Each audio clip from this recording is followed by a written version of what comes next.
See, you are Great. very tech savvy, and you didn't even know it. No, I'm really not. Congratulations. You're very Thanks. kind. Star of the podcast, Relative Unknown. So you're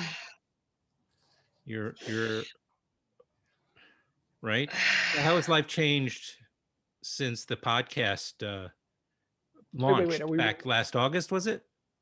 Yeah. Wait. Are we rolling? Yeah, Are we rolling? Yeah, we're rolling. We're rolling. We're always I'll rolling. start Okay, it. I'll start it right there, though, like with that question. Okay. So How has my life changed? I'm gonna just open my window a crack because it's so hot. Go ahead. My life has changed. It's just gotten a little bit more busy. Definitely gotten a little bit more busy. I'm doing things almost on a daily as far as interviews and whatnot. No changes have happened that I would like to take place yet. As far the marshals haven't reached out to me yet, so I guess I'll just get a little bit louder and louder until hopefully they do. That's my main goal in the end, of course, as you know, is to have the marshals reach out and to come to some sort of agreement and come up with a plan on how to deal with these present people that are still affected in WITSEC, mainly children of WITSEC. Adults are on their own. Okay, if you're an adult, but like me, a child of WITSEC, then I can help. But as if you were an adult put on WITSEC, it's usually by your own doing. Children have I didn't sign any papers. I didn't have a choice to be put on WITSEC. So that becomes a little bit different for me. I've just gotten a little bit more busy. I hear a lot of times, I still have my same job. I'm not quitting my job. Nothing's changing like that in my life. I'm not affected by the so-called fame. I'm still just Jackee Taylor that works out in a bar in Laurel, Montana. And a lot of people say, well, if you have such a successful podcast, why are you still out here? Because I'm not changing. This is me. I love my job. I love my life. And it's not going to change.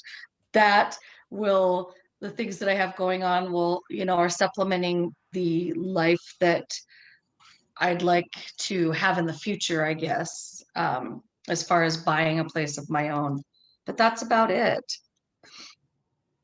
Hey, hold on 1 second. I have to help Fiona with her car really quickly. I'll be right back. She's running out of town now.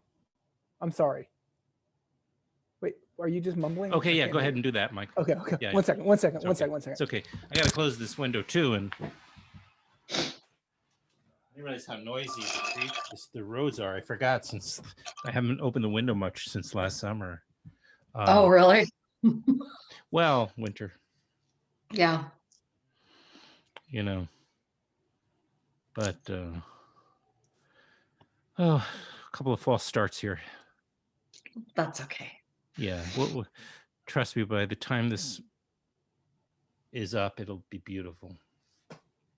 And you can edit and everything, so when I get fumbly bumbly, because I do trip over my words sometimes. Yeah, don't worry about it. Just don't think too much about it. And also we should talk to Michael a little bit about like what we want to divulge and what we don't want to divulge, because the structure of the podcast series is in a sort of, to some degree, like a suspense where there's an onion being peeled away. So we, but we'll go into definitely, I mean, obviously certain essentials we'll cover, like, the witness protection stuff as you started to. And there he is. Everything okay? Everything all right? Yeah. She is going to visit a friend in South Carolina, and she wanted me to check her oil. They couldn't do it. Dipstick. Oh, you couldn't? They couldn't. It's fine. They just Right. They were like, I don't know what to look for. That was like one of the first things I learned how to do when I was a young driver. Yeah, I've taught her several times, but she's a little nervous. Does she have? She's a daddy's girl.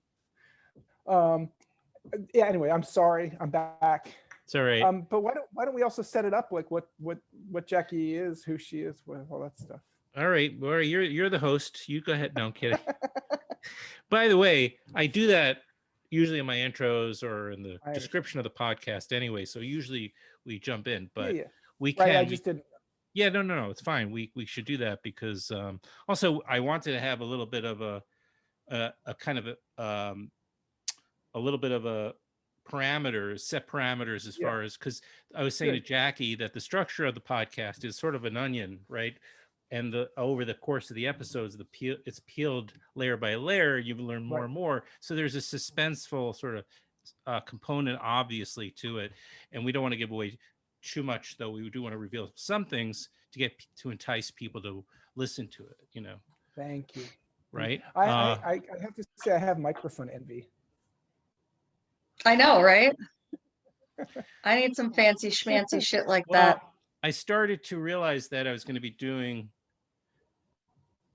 What it was is the well, first of all, I have a very Bill Clinton, what's his name, rather, the president guy with the orange guy that was just left. The orange guy. Yeah, so he has a very small desk. Remember that, the little desk? So I have one of these little desks here. So one thing is I need to start saving room. And the other thing is that once I started doing everything on Zoom and YouTube, is that I thought it would be cool to have a more like official looking podcast rather than my desktop thing. So anyway, have you had a room rater yet? Huh? Have you been room rated? Have you been room rated? Room rated? That site? Yeah, like they comment on people's backgrounds. Oh Jesus! Why did you have to freaking say that? Look I have nothing. Savannah's got to help me. I need to develop something. Big goose egg there on that one. That's fine. I was considering getting my friend has a green screen. It's just a drape though. It's not even ironed or anything. And the virtual, when he puts on a virtual background, it looks incredible. Like if I do it here, you know how it gets all wavy and kind of vibrating, and then if you put your hand out, it just disappears, and your hand and things like that. But if you have a green screen, like just one, it really, it's like amazing how good the quality. I'm going to send you one. Thank you. But I like my background anyway, because looks. I do too. Looks like good. It. Yeah. All right. So we'll set it up. Jackee Taylor is the narrator. She is our guide through this our storyteller. 10-part. Say again. Our storyteller. Our storyteller through this 10-part. Right, 10 parts. The first season of Relative Unknown, and but it's essentially her story, so she should be the one telling the story. We're going to set up the overall sort of idea behind this podcast, but I do want to get back to the roots of it and how it ended up being, your story ended up becoming a podcast, who approached whom, and how did Michael Galinsky, friend of my podcast, and Suki and David Balin, all that how did you guys all connect? So Michael, you should start this part of it, actually. Okay, let me tell you. Jackee can chime in anytime you want, and he has to stop talking. I get sick of talking. Let Michael talk a little bit. No, but Jackee, you're essential to this segment. You are the story. So we're going to get to it, but very briefly, David and I went down to DC to meet with Discovery Channel, and they said, we're interested in the witness protection space. And of course they are, because you can't find anybody.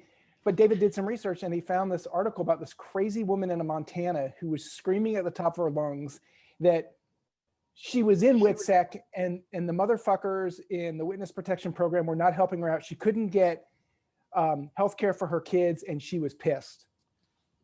So we called her and we said, yeah, this sounds really interesting. We started to figure out how we could work together. And so we were communicating for a couple of months. And then plot point 1 happened, which is plot point 1 in the first episode of the story of the podcast. And so, which I don't want to give away here because you kind of have to watch the podcast. Right. But are you saying that you met Jackee before the incident of the first episode? Before absolutely. This inciting event, which, okay, that I didn't know. Yeah. So now all of a sudden we're talking in, super film terms. But yes, it was the inciting event that really gave us a focus for how to tell the story, because we were really interested in Jackee and wanted to do something, but with Discovery Channel, we couldn't really pitch it because they wanted a series idea, which would include multiple kind of stories. And so that's where we started. This was a starting point for how do we develop this. And then this inciting incident happened. So we got someone to shoot when she went down to deal with the inciting incident. And then a couple months later, I went and filmed with Jackee in Montana. And there's another film connection, which is I went there because I was going to the Big Sky Film Festival. So it's not far from there. So I flew in, met Jackee, we filmed a bunch. I took the bus to Big Sky, did the same thing the next year. And then I went with her on some other adventures and then some other adventures. So we were kind of gathering footage over many years, trying to figure out how do we tell this really big story, but also, in the film world, just trying to figure out how do we pitch this and get some support for it. And so for about almost 10 years now, we were doing that. And then David met his friend Zach, and they were talking, and Zach was saying, do you have any stories? He said, I got a story for you. And he told Zach the story and sent him the trailer. And Zach was like, this is perfect. And so for the podcast, what happened is we had our narrative, which really focused on Jackee, but the story is very much about the Hells Angels and being in the witness protection program and what led to that. So they went down that kind of much more Hells Angels story. And as kind of partners on the project, we kept pushing, really needs to be Jackee's story to tell. And we took from Who Took Johnny for that experience, because Who Took Johnny is a story about a missing kid, but the story is absolutely told from the point of view of the mother of the missing kid. And that's what makes it a movie. And the same thing is true here. It was like, we knew that Jackee really had to be the narrator. It had to be in her voice. That's the way we were going to make people involved. And it worked out brilliantly. Right. Well, the best way to tell a story is to tell an emotional story, so people feel that they have a connection to it, a personal connection to it, and they, right? So they have kind of, right. You mentioned the WITSAC, the Witness Protection Payment, the program rather, that this program is obviously an essential part of your story, right? Your family, Jackee, was in the Witness Protection Program you were at least for 40 years before this, right? Well, correct. We were put on in 1981. We were moved here. Right. So we were moved here from Montana, or from Ohio. We were moved Cleveland. out to Montana. Correct. Well, we were actually in Florida. My mother had left my father. That's just another part of the story. Right. But we were taken in the middle of the night by the marshals and put in a safe house in Tampa for a couple of months, and then brought to Montana. You and your mother? My mother, my sister, my brother. And then we were met when they brought us to the safe house. My father was there. Oh, okay. Right now, the question here's I know you were a child at the time, but since it's obviously you developed into an advocate of this issue, right? So I have a couple of questions so people watching, listening can understand witness protection. Michael mentioned you guys did not get health benefits, for instance, insurance. Nope. So what are the essential parameters, obviously, as far as financial and other just basic parameters that you have when you agree to become part of this program? Well, you're allotted a stipend for you're allotted a stipend for approximately 6 months or until you gain employment. And I did a thing for Amazon Prime yesterday. There was a new show that came out called Tell Me Your Secrets. Great show. But once again, and this was about WITSEC, she's handed new identification and credit cards, and that doesn't happen. You don't get credit cards. You don't get money. You don't get a new house. You don't get a new car. You have to find your own employment. You have to find your own car. You have to find your own home, everything on your own without a car. So we were put here without a car. We were put here in January of 1981 in very frigid temperatures. We were put in a horrible hotel, which is a whole different thing. Right, Michael? Michael went to the hotel with me. He knows. But we were put in this Backhouse horrible Charlie's. hotel. Yeah, it was bad. We were put in this horrible motel, and my mother had to walk everywhere, walk Right. to find a job, walk to find an apartment. I mean, But she has a new it's name now, right? nothing like the movies. There was no health care, no mental health coverage, nothing. So But she had. that Does she have? With the part of the witness, did they give you a history? So does she have some? I mean, if I'm going for a job, for instance, I have to show identification, prove identification, etc. But I also have to show like where references where I've worked. How does somebody? I'm not sure because I was 7. So No, I no, was I know. I was No, I just right. so as far as what happened with my mother, I really don't know. She does not talk about it. I know that I was told to lie as a 7-year-old child. And if I didn't lie or if somebody didn't believe my story, I was told that my whole family would be killed. And that Who told telling you that that? to a 7-year-old, give me a break. Your mom I or mean, the marshals? Who told you that? the marshals told us that, us children. So, Very and I also had sensitive. I had a 5-year-old sister and I had a 2-year-old brother at the time. But, you know, my sister and I were told that if we bumbled our story or ever told anybody, that we could get our whole family killed. And that's what we were told by the marshals.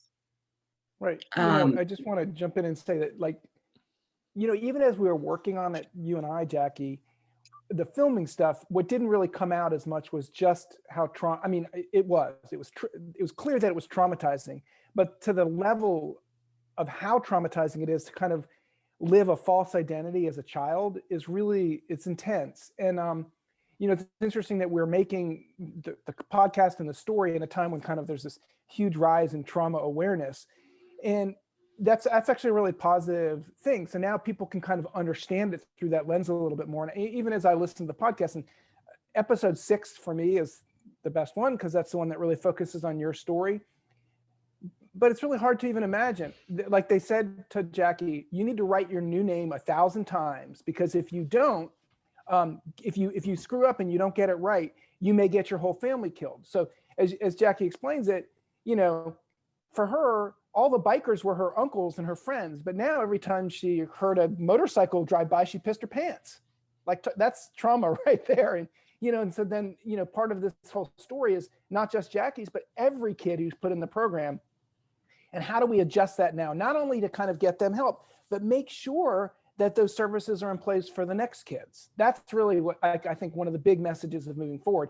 And as we make progress on trying to make a movie about it, we really hope to continue to follow that story. And, you know, in the film, we see her father testify in a congressional committee. And I love the idea that our film will now have the repetition of that, pushing it forward, not just about dealing with crime, but dealing with kind of the crime of traumatizing children in this way. And how do we address it and shift it towards a more informed way of dealing in the world? Is this film project going to be, by the way, Jackee, just so you know, you can mute yourself if you feel like you have to mute yourself when you're not talking. If you Okay, because my cat is all over the place. Oh, that's a cat? That's all right then. Why don't you just I've had lots of animals on the show. I have lots of cats and dogs. So if the cat is welcome to join. Okay, I don't think you want her to join. Okay, I'll take your word go for on. it. But what, Michael, this film that you're hoping to adapt Relative Unknown into a feature, documentary, we're trying to figure it out. We you know, we're trying to, now that the podcast opened up even more avenues of, they did a lot more research. They went and talked to more people. You know, we were kind of just really focused on following Jackee as this unfolded, and they were really interested in all these other characters. And so now we're trying to figure out, do we just kind of finish a feature about Jackee and her story, or is it a series that opens up, or is it a series where Jackee continues to help other people navigate it? So we're trying, maybe that's also episode or series 2 of the podcast is continuing that. So there's a lot of different avenues we're trying to kind of pull together.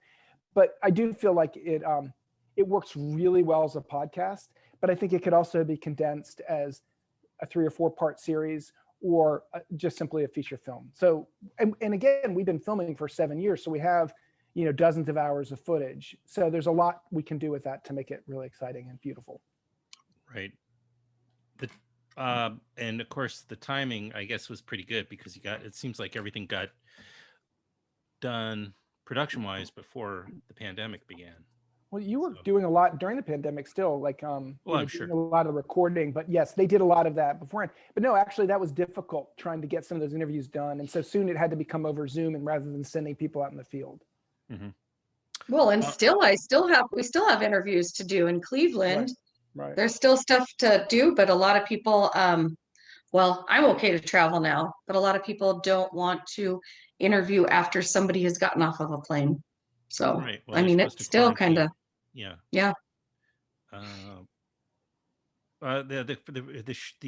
podcast is called Relative Unknown. It's produced and distributed or produced by C13 Original. What's that company? Is a production company, podcast production company specifically? Mostly podcast. They did, was it Deliver Us from Evil? Deliver Us from Evil. A bunch of other it's Root of Evil. Root of Evil. And a lot of other really good podcasts. I think they do something with Obama even, maybe, or I don't know. Gangster Capitalism. Yeah, he's got a lot of great stuff out there. Cadence 13 is one of the most well-renowned podcast companies in the US, I believe. They're bi-coastal as well. Right. And Zach Levitt is the one who produced this project and is just really, really good at it, at what he does. So it was a great partnership. What's your relationship with the podcast, Michael, you and the Rumor guys? We really stepped back. We gave them all of our materials. And then once the episodes started coming in, that's when we got a little bit more involved with just being able to give some notes, but also to really push back on the one thing I felt strongest about is that it really be in Jackee's voice. And the first pass of their first try, it felt very narrator voice, and it felt very distanced. And so we said, I think it's really important that you do a second take. You got it now? Because also Jackee really hated it at first and didn't want to do it. And it was also written for her. And so we just made the suggestion that let her say it how she feels natural saying it, and let her do it again. And then the first episode they sent back with that, it was like, oh my God, that's so much better. And so they just went ahead and redid the whole thing.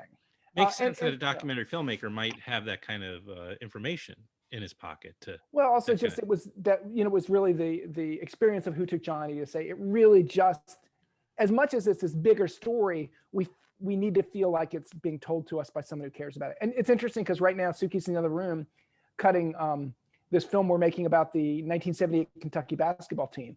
And it's the same thing. We went back and, they wanted like George Clooney as a narrator because he went to Kentucky and was a big fan. Well, it helps with, financing and the publicity. Exactly. But at the end of the day, this is really a story about these 4 basketball players, and it really had to be told from their point of view. And it's so much stronger. And in fact, they finally agreed to let him be the narrator.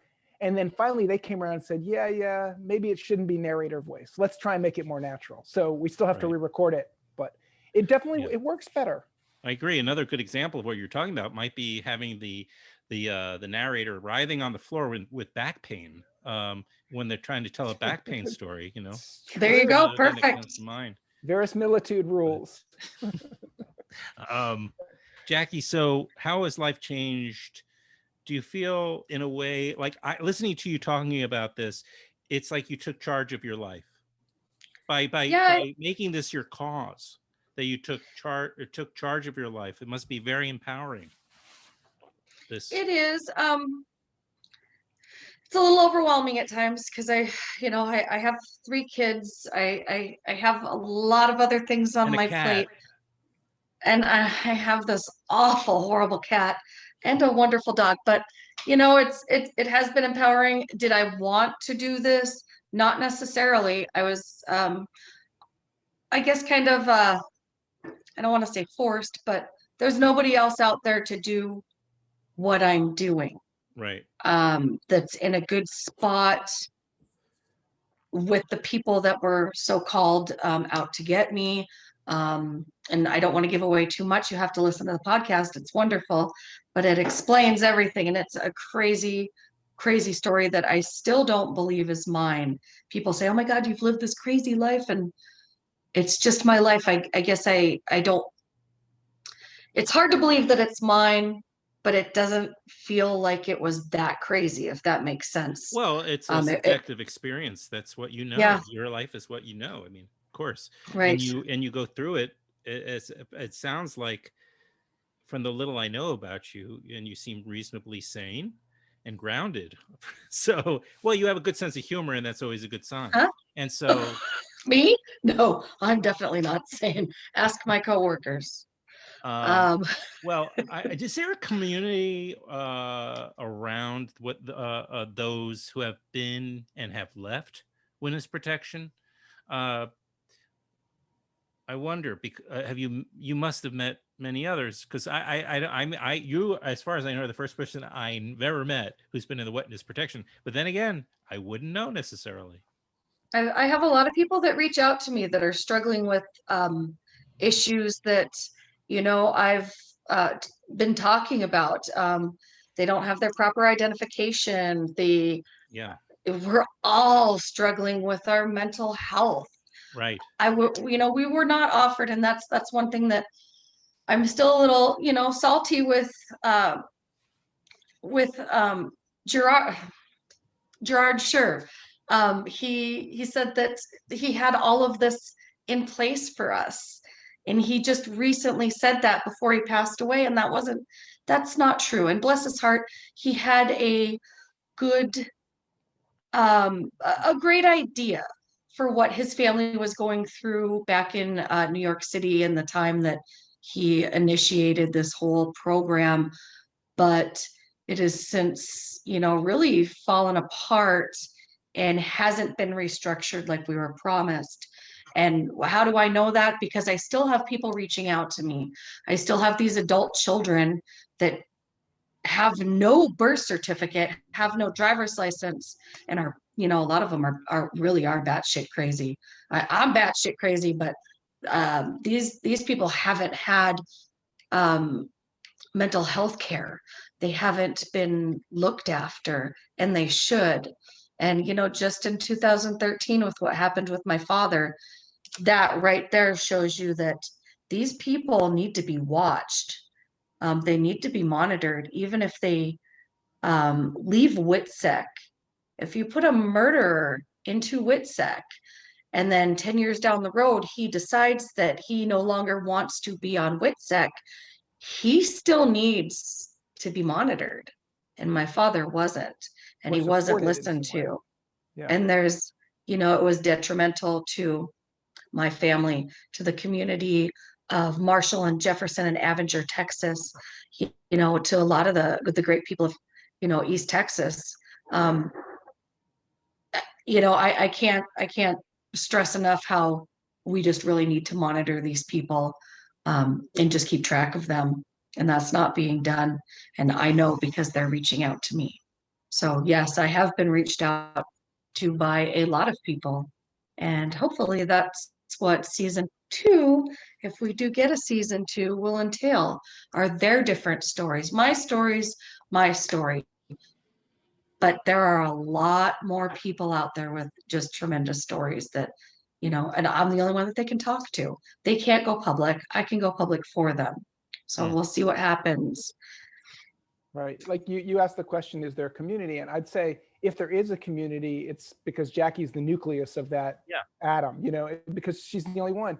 And the thing that keeps coming up is this kind of the secrecy that the program entails also creates kind of a sense of impunity for those who are in charge of it, because there's no way to check them.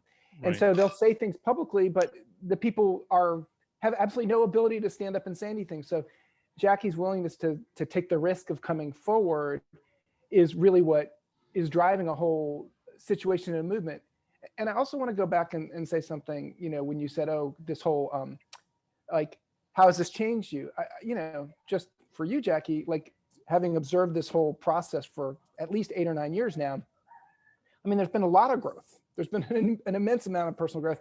And in fact, actually doing the podcast and kind of going deeper into some of those stories with those guys and just working through it, there were a lot of up and downs because of that, because it was bringing stuff up. But I would say, you're at the best place you've been. I know you can still sometimes feel really intense about things and kind of, get really intense, but you're also able to kind of like wind it back down and recognize what's going on, pull yourself out. So, it's just a really powerful thing to observe as well, just the changes and the ability to kind of step into that role of big girl panties. Well, there's a This lot has of actually been my best therapy, is just this whole just David and Michael and Zach, just doing all of this, the podcast and work over the years and talking about things, and Michael forcing me to get into yoga. Well, it's very, very disturbing, the idea of how the witness protection. I understand it's around saving lives. I know there's other motivations for putting people in witness protection. However, the effects of isolating people, depriving them of their identity, of their actual authentic selves, it has to be a psychological, give psychological trauma to people. And so the return to yourself, to the world, to find people who are interested in getting to know you at your core, who you are, this has to be healing, and that's why I was thinking that other people who are going through it, sharing your stories is very, very profound, I'm certain for everybody. Yeah, I'll jump in once again real quick and just say this 2 quick things. One is, you also have to remember that the children, especially that are being pulled in, as Jackee points out, are usually people who are children of criminals who have already grown up in an intense amount of trauma themselves. Right. So they're going from a super traumatic situation to a hyper traumatic situation with no support. So that was the first thing I was going to say. And the second thing I forgot, so I'll leave it at that. Think about it. I'm just wondering, I mean, it's no doubt, I know a lot of people would, once they've had a taste of the WITSEC program, want to go back to their lives because they're trading one ordeal for another. It sounds like, let alone the children. I mean, what they're doing. Correct. Now, in order to do that, to go back to your life, to your old life, you have to ascertain your old identity. Now, you cannot possess 2 forms of identity in the United States. That's fraud. So how do you do that without getting in trouble? And that's what a lot of people that's a question a lot of people can't answer. So I have student loans, I have credit, all this stuff. How do I go back to Jackee Crouch? So I actually did have to go and get my old birth certificate. I actually was able to get it, which they said didn't exist. It does exist. They can't erase your birth certificate from the place where you were born. You can still get that from Vital Statistics. It is still available. But now I'm in possession of 2 different forms of identification. Do I use it? No. It's for emergencies. It's in my safe to prove who I really am. But there's really no lawyer out there that could answer my questions. How do I do this? And the marshals aren't answering me. So I'm still in identity limbo to this day. Now I'm considered a breached member of security, even though I didn't sign anything stating that I wouldn't talk about this. Right. But now I'm a breached member of security. I mean, it's just a clusterfuck. Sorry. Yeah, sounds like it. Learn about Jackee Taylor's story, or Jackee. Do we right, Jackee Taylor? I'm Jackee Taylor. Yes, I'm Jackee Taylor. Yes. Well, it's according to all your press notes, you are. So, and the podcast, it's called Relative Unknown. It's available on almost any podcast app, as well. Yeah, you can think of. I'm sure it's on your phone right now, ladies and gentlemen. And much more to come. It sounds like. Yeah. Pardon? Definitely. Much more to come. It sounds like there's much more to come by way of your story and the broader story, the context, what we've been talking about. Yeah, definitely, Michael. Yeah, like we both said, we have a movie that's pretty much 60% done. We want to film some more. We want to continue to follow the fallout of this. I've been telling Jackee to have her children film as she freaks out about the stuff that's going on with the podcast. But what do your children make of what's going on, and you and are they old enough to understand what's going on?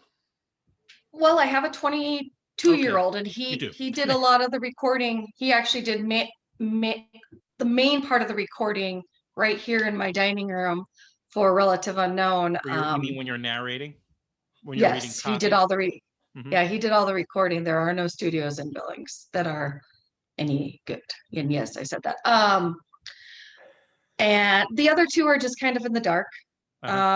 They know a little bit, but it's more, are we gonna get money out of this? They're not too interested. They're teenagers. They're 15 and 17. Yeah, and video games. Yeah, pretty much. And quite frankly, I don't really want. I heard him talking about it a couple of months ago. Because believe it or not, they still don't really know exactly what happened in Texas. And I'll tell them someday, but I don't want to tell them right now. They're too young. They're going through their own crap with COVID and hormones, and they don't need to know this. They do know that I'm advocating for something and that it's big, but I'm just letting them be teenagers. They don't need to know too much about it. My daughter, we've always said, is going to play my part in a movie if we ever do a movie, and we'd really like to, but she'd be perfect. Just perfect. She is a little me. And I went through a lot of stuff when I was a teenager. And then I had to deal with it with my daughter because she started going through it, and she is exactly like me. So it was a struggle, but now I got her back and she's good. Good. But I just want to let them be kids. They don't need to know too much. Yeah, there's enough coming at kids nowadays to grow them up faster. Right. And they've had to deal with and they've had to deal with enough third generation Witset kids is what I call them. They've had to deal with enough with my trauma and what I'm going through, and my lack of decent parenting skills in the beginning. Nobody taught me really. I had some I don't even know how to word it. My father was by all definition a serial killer. I've said that before. My mother had no idea how to parent us. So I didn't really have good teachers at parenting.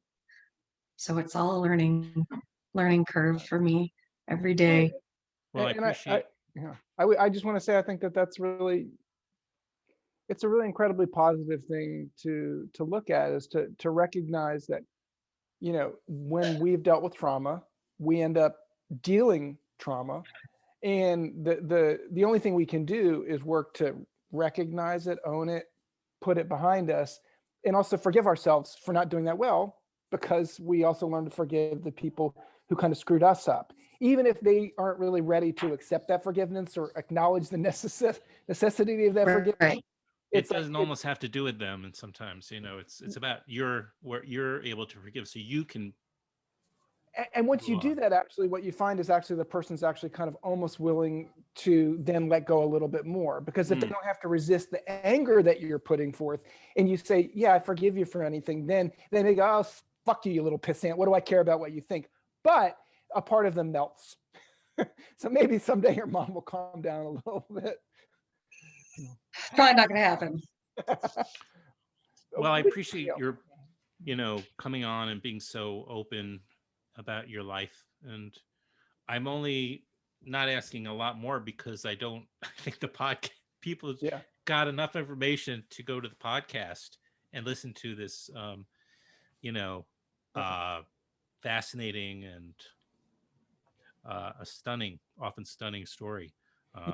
You reminded me of something, the thing I was going to say before, which is another thing that does make the podcast so powerful. And it goes back to what you were saying, Adam, earlier about that, like, you just really need, you need a way to connect emotionally with a story. Yeah. And it's interesting, going back to our film that we came on the podcast about, but All the Rage, the first time we screened it at Doc NYC, the first question wasn't a question, it was a statement. And the person said, "Wow, that was really brave of you to be so naked," to me, because I'm kind of a character in it and I'm kind of naked in it. And I was like, "Oh yeah, I guess it didn't seem like it's that naked," because we had taken pains to find that middle point where it's not just naked. But then when we started showing it, you see that if you do get emotionally naked, especially as a man, people get really angry at you.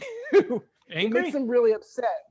Yeah, like, well, so for instance, if you look at the reviews of All the Rage, the LA Times review, the headline was "Director hijacks his own film."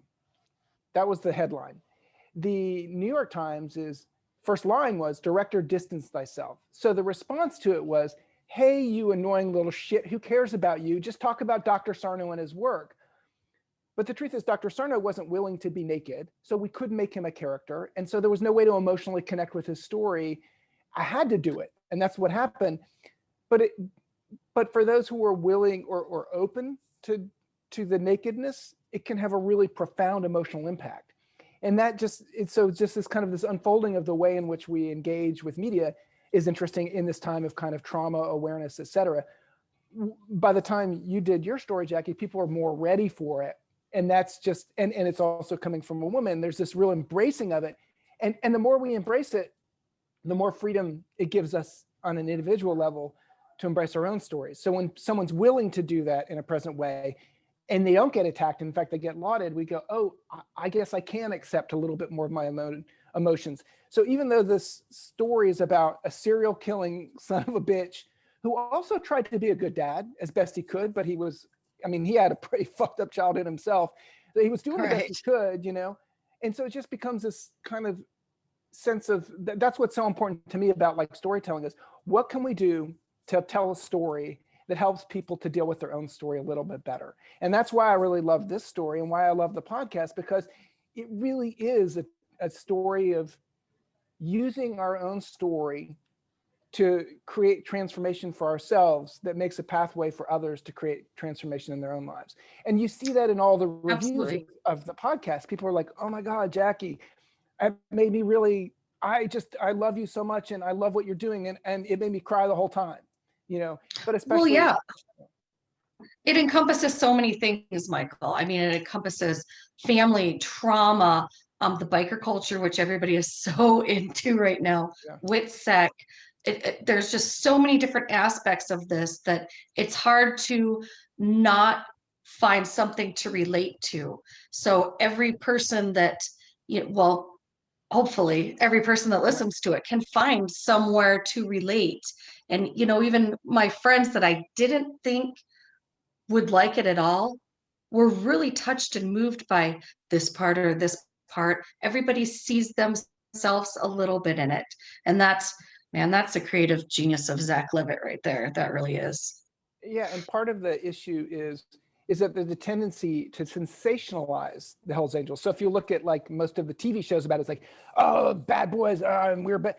But this is the one where even the ex-Hells Angels who are in it are really made human because they're also telling the story of, of themselves. And they're not against the situation generally, but they're like looking back and saying, yeah, some things we didn't do so well. We had our own problems, but like, even now, many of the people that you talk to are like, what can I do to do better? And I still love motorcycles. I still love the fellowship. I still love the brotherhood.